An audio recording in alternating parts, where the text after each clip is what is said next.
and welcome everybody to my channel Omni Bio Entrance, and today we will be discussing TIFR Biology question paper conducted in the year 2012. If you are new to my channel, please do like, share and subscribe. Now coming to the year 2012. Fruit flies have red eye color that is determined by the gene RAD.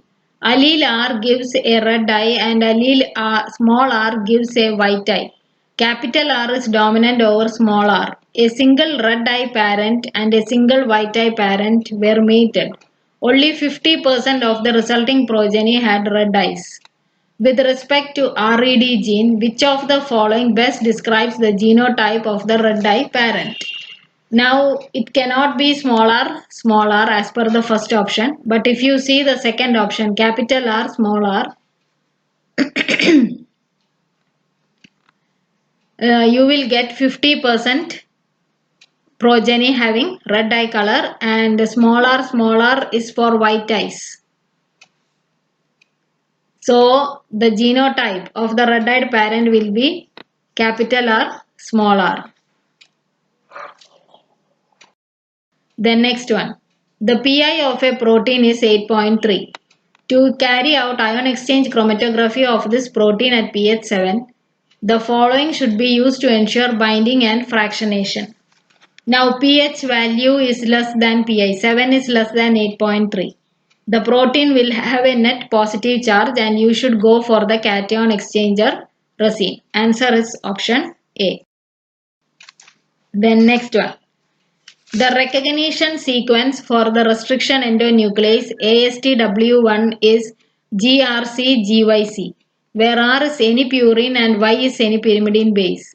In a truly random DNA sequence, what will be the average distance measured in base pairs between successive ASTW1 cut sites?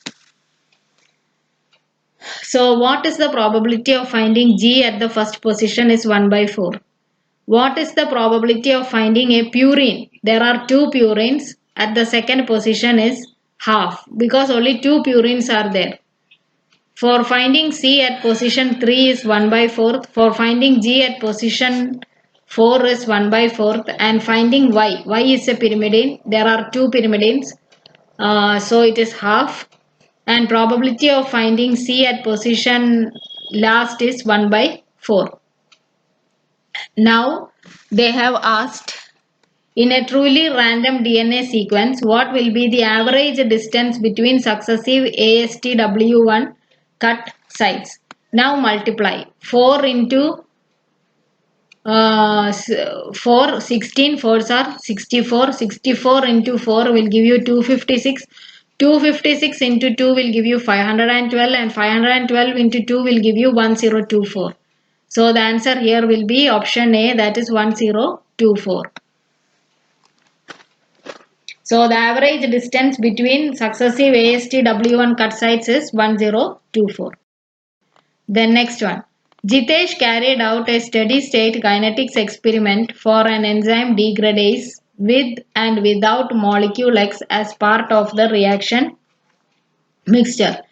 The reactions were carried out for 5 minutes and he got the following results. So amount of product formed without X and amount of product formed with X. Now X is an inhibitor. These results suggest that. So what kind of inhibitor is X, or whether it is a cofactor or has no effect on catalysis. Now as substrate concentration.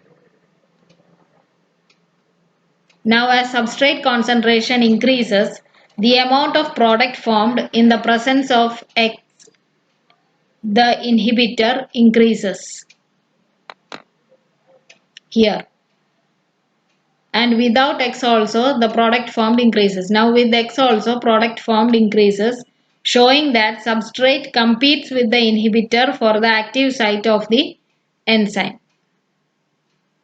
Since the substrate concentration is increasing, the chance of substrate binding to the enzyme is more than the inhibitor whose concentration is kept constant. So the molecule X is a competitive inhibitor. Now as substrate concentration increases, product formed also increases, but The increase in product formed is not the same as that of the product formed without X.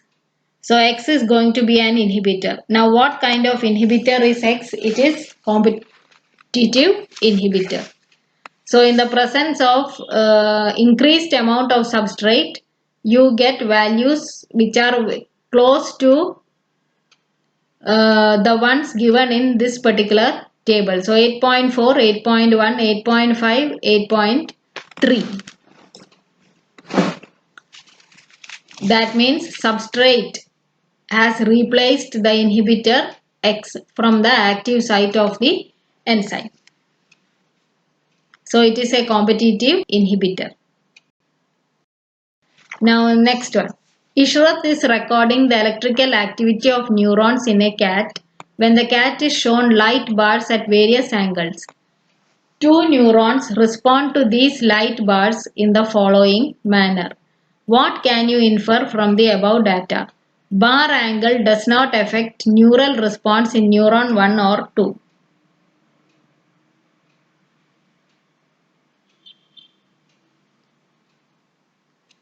It influences neural response in 1 and 2.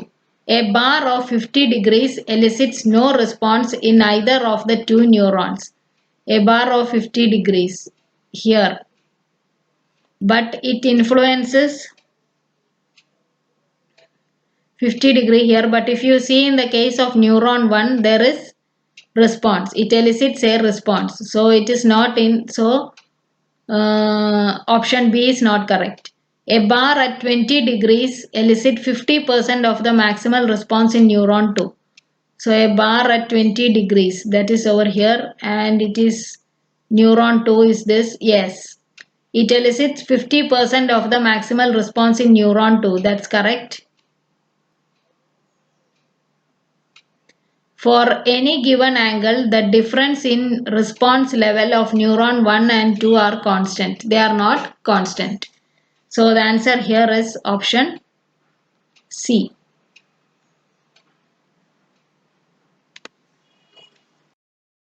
Then next one. A student conducted an experiment where carbon dioxide and nitrogen were bubbled through water in beakers A and B respectively. He recorded the pH in each of the solutions every 5 minutes. What is the most valid conclusion the student could draw from these results? The change in pH was too small to be significant. That is not the most valid conclusion. Bubbling carbon dioxide through water make it more acidic. That is why there was the pH kept on decreasing in A. Bubbling nitrogen through water make it more acidic. It doesn't make it more acidic. It is constant. Both carbon dioxide and nitrogen make water more acidic. No. Carbon dioxide makes water more acidic. So the answer here is option B.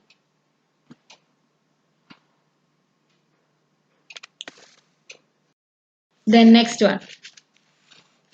Experiments were carried out on plants living in different environments to measure the size of leaf stomata.